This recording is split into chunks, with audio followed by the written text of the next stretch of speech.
Bonjour à toutes et à tous, bienvenue sur votre chaîne d'information régionale, l'info en continu ici en ce mardi 15 mai. On démarre par vos prévisions météo avec une bonne nouvelle. Alors certes, ce matin on a eu le droit à pas mal de nappes, de brouillard quand même, des nuages bas et de la grisaille, mais tout cela devrait se dissiper pour laisser place cet après-midi au soleil. Encore quelques passages nuageux, quelques cumulus de beau temps sans conséquence. C'est une belle après-midi qui s'annonce sous le soleil donc et le ciel bleu avec 24 degrés de prévu à Lille, 18 à Saint-Omer, 17 à Calais, 17 également à Dunkerque, un peu moins donc forcément sur le littoral, mais c'est souvent comme cela. Les prévisions météo complètes bien évidemment juste après ce journal. À la une de l'actualité, d'abord la grève perlée à la SNCF. Entre deux épisodes de grève cette semaine, le prochain aura lieu, je vous rappelle, vendredi et samedi. À la SNCF, les syndicats ont lancé hier leur référendum interne pour permettre à 147 000 salariés de se prononcer pour ou contre le pacte ferroviaire voulu par le gouvernement. Jusqu'au 21 mai, une semaine de vote pour le personnel syndiqué et non syndiqué.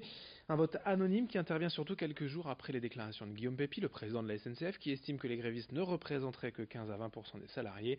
Ainsi, les syndicats veulent se faire une idée et rétablir la vérité. Les personnels veulent-ils ou non de ce pacte ferroviaire? Sont-ils oui ou non pour ou contre la grève? Explication avec un représentant en Sudrail au micro d'Idil Gunay. Le président Pépi se targue de dire que s'il n'y a que, selon eux, 15% de grévistes, ça veut dire qu'il y a 85% des cheminots qui sont favorables à la réforme ferroviaire. On se dit que déjà, depuis longtemps, on dit que le taux de grévistes, les chiffres donnés par entreprise sont faux, mais en plus, on sait très bien que la grève est un droit, que c'est pas parce que des gens ne sont pas en grève qu'ils sont forcément pour la réforme. On sait très bien que le référendum d'entreprise est une mesure qui est autorisée légalement depuis quelques années. Si la direction de la SNCF était si fière et si sûre d'elle, elle l'aurait mise en place. Donc on s'est dit chiche, on va prendre le contre-pied de l'entreprise et lui prouver que ce ne sont pas 15% mais bien plus qui sont opposés à cette réforme. La dernière assemblée générale des représentants syndicaux de cheminots dans la région a eu lieu hier à Lille. La prochaine journée de grève, je vous le rappelle, c'est ce vendredi avec de nouvelles perturbations à craindre bien évidemment dans la région. Nous serons là pour vous en parler. Autre actualité cette semaine, partout en France et dans la région, jusqu'au 18 mai, ce sont les Melanome Days, une semaine de prévention et de dépistage des cancers de la peau. Dans la région, les médecins dermatologues qui participent vont donc procéder à des examens de dépistage gratuits. Un moment qui se veut important, car au printemps, avant l'été, on ne prend pas forcément les précautions qui s'imposent en gardant le t-shirt ou en mettant de la crème face au soleil.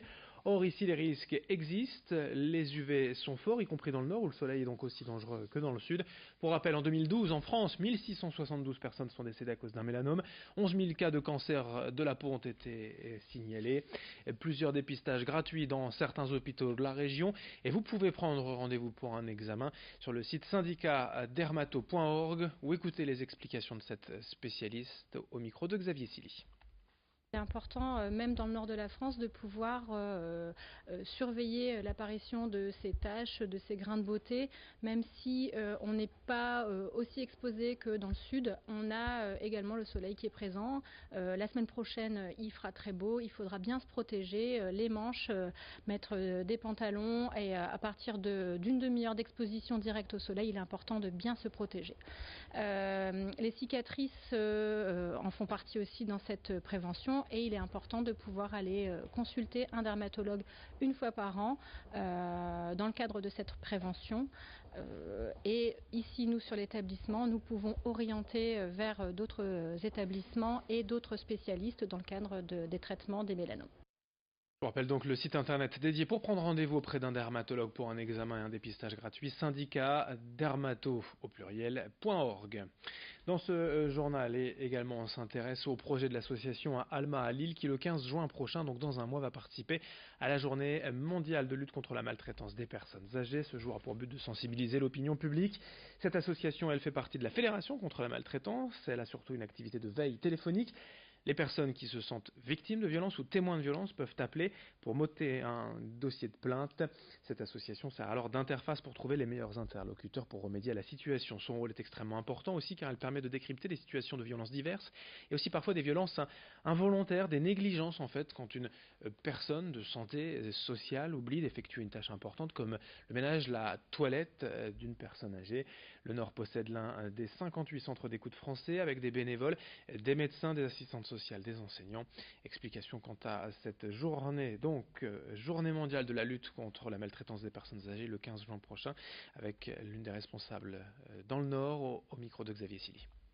Les gens du Nord sont sensibilisés à la prévention de la maltraitance. Depuis plusieurs décennies, depuis les années 90, dans le département du Nord, la prévention de la maltraitance et la démarche qualité bientraitance, qui n'est pas du tout le pendant de la maltraitance, mais qui est une démarche qualité dans les institutions d'abord et puis maintenant qui entre dans les domiciles, eh bien, on travaille dessus.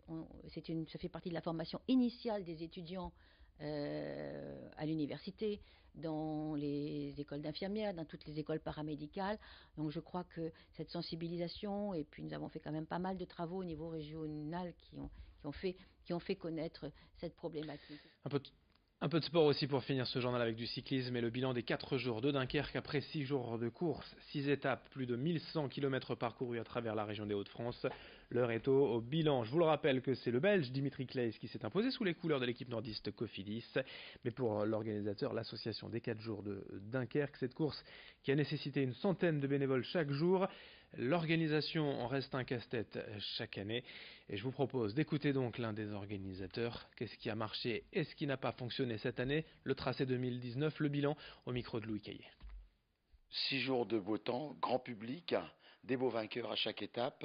Donc voilà, pour nous c'est une très grande réussite et c'était même inespéré sur certains parcours. Pour nous là aujourd'hui, puisqu'on n'a pas encore fait le débriefing, et en faisant le tour chaque matin, personnellement petite amélioration peut-être par rapport aux accès privilégiés de la ligne d'arrivée, autrement rien de particulier. Les signaleurs étaient bien en place en sécurité, ça représente quand même 2500 signaleurs sur le parcours qui fait près de 1100 km.